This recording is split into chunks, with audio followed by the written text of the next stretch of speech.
Hello and welcome back to Planet Nibiru. It has been a minute since we have done a Mandela Effect video, and this one is a whopper.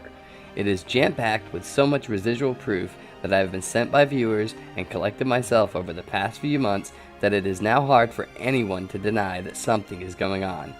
Please watch the whole video because the last two pieces of evidence are so strong, so bulletproof, that I believe it will blow the lid off this phenomenon for good. Seriously, watch and see for yourself. So let's start with updating some of the residuals we have already presented. First up, the book. Most of you will remember the book English Alive that we found that was published in 1991, stating that Nelson Mandela died in 1991. You will also remember that I have tried several times to contact one of the authors, Kathleen Hugh. I emailed her at her university email address 3 times with no reply. So, either the university is filtering the email as spam or something, or she does not want to be associated with this effect. Since then, one of our astute community members has found her on LinkedIn, the job networking social media site. I'm a member of LinkedIn, and I have extended her an invite on there last week. I have not heard back from her yet, but I will let you know how this goes. This is not unusual since most people only check their LinkedIn infrequently or when they are actively seeking a job, so I am still hoping to connect with her and get some answers. I have also received about 200 comments saying that the book was written in 1990 and published in 1991, just 4 months after his death, so how could they have known about his death beforehand? We covered this in the first video, but for those of you who didn't get it the first time, or didn't read my reply to your comment, or if you're just new to this, the book was written in 1990 by high school students as part of an English language class. The book was published as a textbook as part of a series by the same name, English Alive, by the 2 professors Anita Kennett and Kathleen Hugh, who are both listed as the authors of the book in the WorldCat Online Library Catalog. The book is 54 pages long, and on the very last page of the book is where it is mentioned that Nelson Mandela has died. This is most likely an epilogue or glossary section, as almost every textbook I have ever read has some type of section like this in the back. So the question remains regarding why the book states this, and we will have to continue trying to contact Kathleen Hugh for information from her. If anyone can get a line on Anita Kennett, please let me know. I cannot find any way to contact her. I've spent hours digging through social media sites and through the South African library and university systems with no luck at all. She may have gotten married and changed her last name or something, so we will just have to let that one play out. I have also received hundreds of comments from viewers and the community members stating that they not only remember him dying, but they remember his funeral. Some remember a lawsuit involving his wife, Winnie Mandela. Some folks remember a charity event or a concert and celebrities wearing t-shirts that bore his prison number and to show their support for the dead leader. Some comments refer to some people being taught this in school in the classroom, that he was dead, that he had died in prison, and the list goes on and on and on. We have all seen the video of former President Bush during his presidency stating that Mandela is dead. Mandela's dead. We even have a German radio network magazine that reported his death 6 months before it actually happened in 2013. In this issue of Deutsche Welle, they dedicated the cover to his supposed passing earlier in 2013, but somehow it took the rest of the world and Mr. Mandela 6 more months to catch up to the article. So, there is some pretty decent residual evidence out there pointing to that one single facet of this phenomenon that is named after Mr. Mandela. However, there are so many facets to this phenomenon that it's hard to imagine that anyone can deny its existence, but yet they do. We have covered the Volkswagen logo and Ford logo changes to death, so we will skip past the tons of evidence for those having changed, as well as the changes to the locations of Australia, Sicily, and the entire continent of South America, which has all been covered and documented. So let's move on to some new residuals that I think are shocking and not only add to the case for the Mandela effect, but literally prove that it's real and happening. We will start small and we will end up with a bang, building in importance as we go. And believe me, it is a big bang coming. There was a big hubbub about Mickey Mouse not having suspenders in this new timeline, but I was recently sent a screenshot where he is clearly rocking some red suspenders. Now, is this residual proof? Maybe so, or maybe it's just a one-off. The Monopoly guy in this timeline has no monocle. However, I have also received several images of him with the monocle. Sure, these could be photoshopped, so I will not say they are absolute proof, but you can take them at face value and decide how much weight to give them. Monocles and suspenders aside, let's talk about something that we have all experienced. Vaseline. I don't know how many times I have seen one of these containers in my life, but it has to be in the thousands. Every household in America has at least one tub of Vaseline in it somewhere, I'm sure. It's great for everything. Chapped lips, dry hands, dry skin, rub rashes, the list goes on and on. I have even used it to grease certain parts on tools and things like that, and it works great.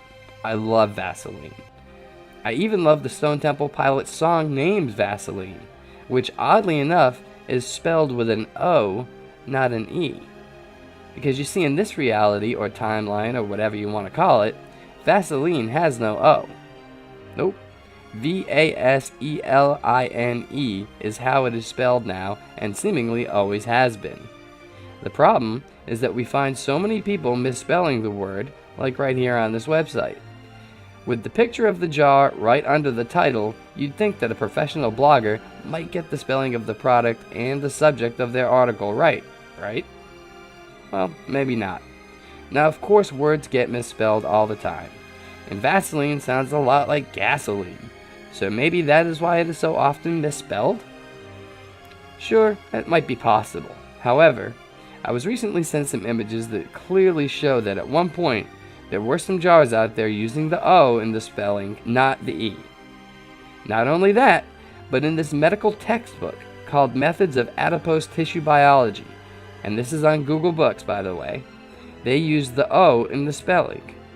Again, we could attribute the spelling to a mere error on the part of the technical writer who wrote the book and the editor who missed the misspelling, or maybe Vaseline used to be spelled with an O. The pictures that were sent to me seemingly suggest that it was.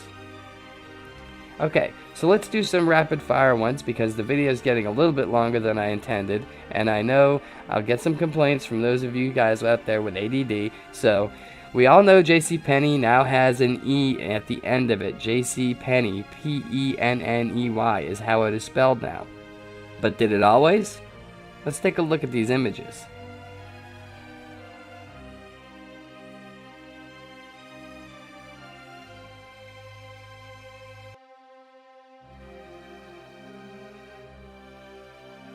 How about those cup noodles?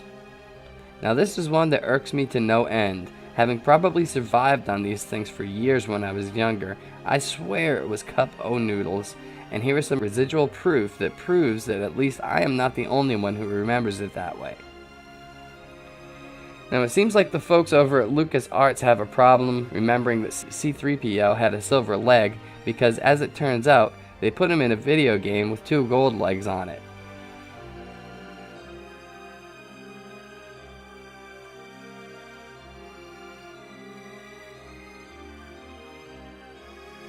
And they put him on a pinball machine hood, again, with 2 gold legs. What gives you guys? So yeah, stick around for one more massive Star Wars reveal at the end of this video. I'm saving that for the second to last because it is huge. So Star Wars, love you, and we'll get back to you. Okay, on to music. There is a song by Panic! At the Disco called I Write Sins, Not Tragedies. And in this song, there's a line that says, "Haven't you people ever heard of closing a goddamn door?" The problem comes in because mostly everyone I have spoke to and who has heard the song and who loves this song are adamant that the song always said, "Haven't you people ever heard of closing the goddamn door?" Now this isn't a huge difference, but people are very passionate when it comes to this one. So much that another well-known singer named Halsey was so affected by this that she even contacted the lead singer of Panic! At the Disco and asked him about it. His response is classic because it clearly proves that there is some residual proof of the Mandela Effect happening, and that the Mandela Effect is real. His reply was that this is some Berenstein Bears shit right here. So he is clearly blaming the Mandela effect for this lyric change. What can you say to that? This is coming from the guy who wrote the song. All I can say is boom. Speaking of which, sticking with the music theme for a moment, we have the lyrics to Boom Boom Pow by the Black Eyed Peas. Now this song was released in 2008, and the lyric, as most people remember it, is I'm so 2008 and you're so 2000 late, which makes sense. Fergie is saying that she is very current and hip, and everyone else just sucks and we're not all with it and hip like she is. However, the song lyrics nowadays read, I'm so 3008 instead of 2008. So I just don't get it. Why would she say I'm so 3008 and you're so 2000 late? Doesn't really make sense, does it? Maybe someone will corner her or will.i.am and get their take on the lyric change, but it just doesn't sound right to me. I was never that big of a fan, so I can't say for sure, but many people are saying it was always 2008, and that makes sense to me.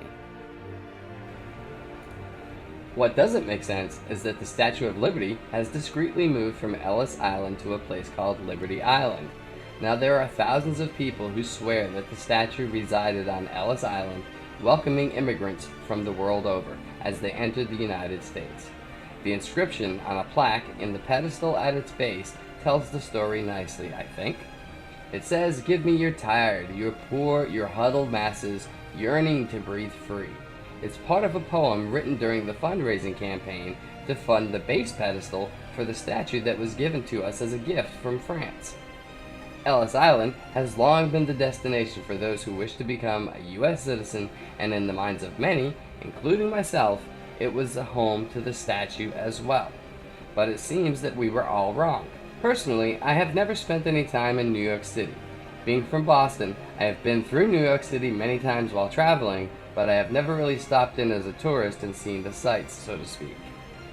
But people who have visited New York City, and the statue itself several times, even swear that it was located on Ellis Island. But I'll be honest with you, I've been to New York twice. And when I went to New York, the Statue of Liberty was on Ellis Island.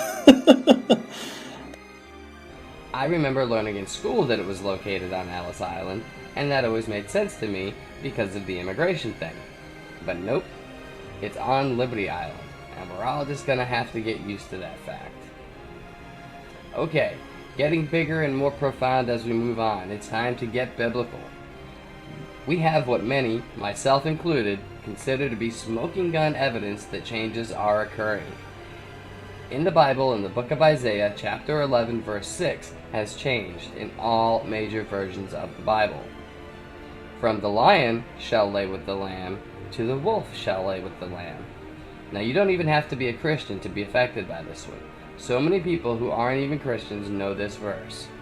It has in itself become a saying of sorts when referring to things in life that are out of sorts or backwards, or when things go wrong and don't make sense. People sometimes even use this verse as a reference to end times events. But the evidence is overwhelming that this verse did in fact state the lion and the lamb. Just look at all the religious imagery out there that refers to this passage. There are literally thousands of images of lions laying beside a lamb. You can look at them all day long on different websites and on Google and everywhere else. Yet there are very few images of a wolf laying beside a lamb. There's an old film called Sergeant York starring Gary Cooper. In this film there is an old man reading this verse from the Bible. Sure be much obliged if I could have a cup of water. Got some nip inside it. Well, that'd go mighty good. I'll be getting it. And the lion shall lie down with the lamb. And it clearly states the lion will lay beside the lamb. So again, this is clear evidence that something is going on. And now, we're going to move on to the two biggest ones that I have found. These two are so profound that if you ask me, these are like smoking gun type of stuff. Like, they are completely huge. So the first is a toy that is made by LucasArts, which is the company owned by George Lucas, the creator of all things Star Wars. So it is an official toy from the official creator of the official film series, and it says,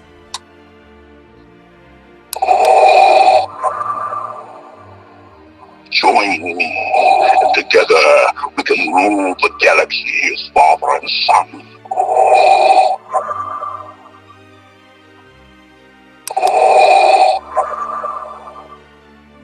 Luke, I am your father.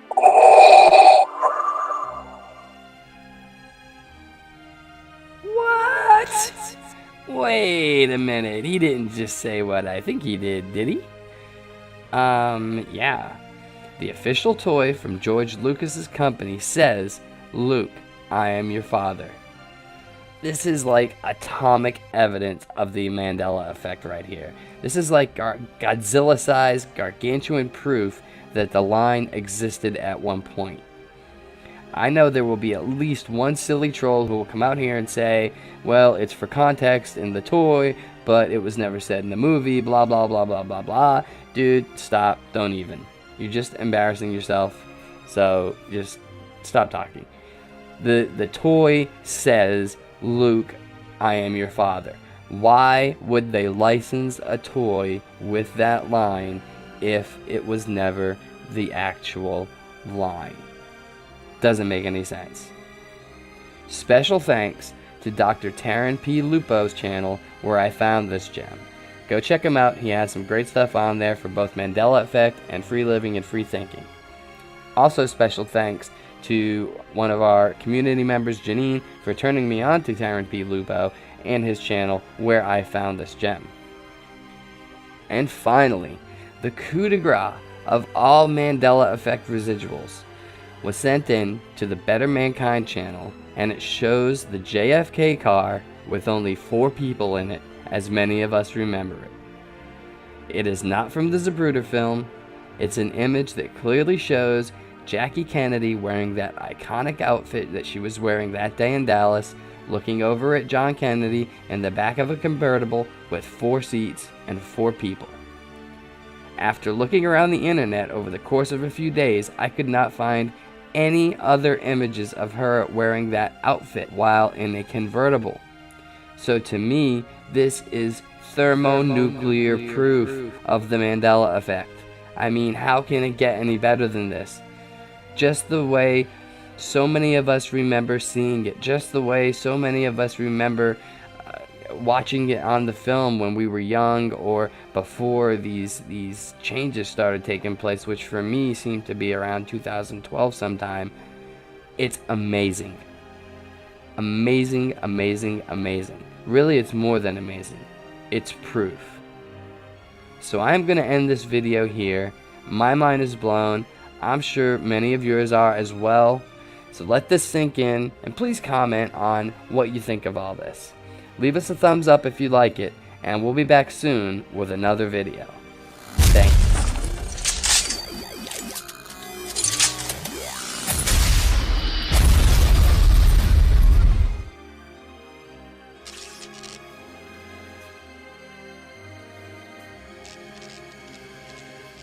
Hey folks, I just wanted to take a quick minute to let you know that our Spreadshirt store is up and running. It's a great way to show support for the channel and our search for truth. We have a bunch of cool Planet X based designs as well as some very cool pop culture and geographical designs that we think you will love. Our designs are created from some of the things that we love most: our search for truth, movies that we love, and TV shows we grew up on. These cool original designs will make great conversation starters, especially if someone else recognizes the significance of the logo or slogan. So click on the link and visit our Spreadshirt store today. As always, thank you for watching, liking, subscribing, and commenting on our videos.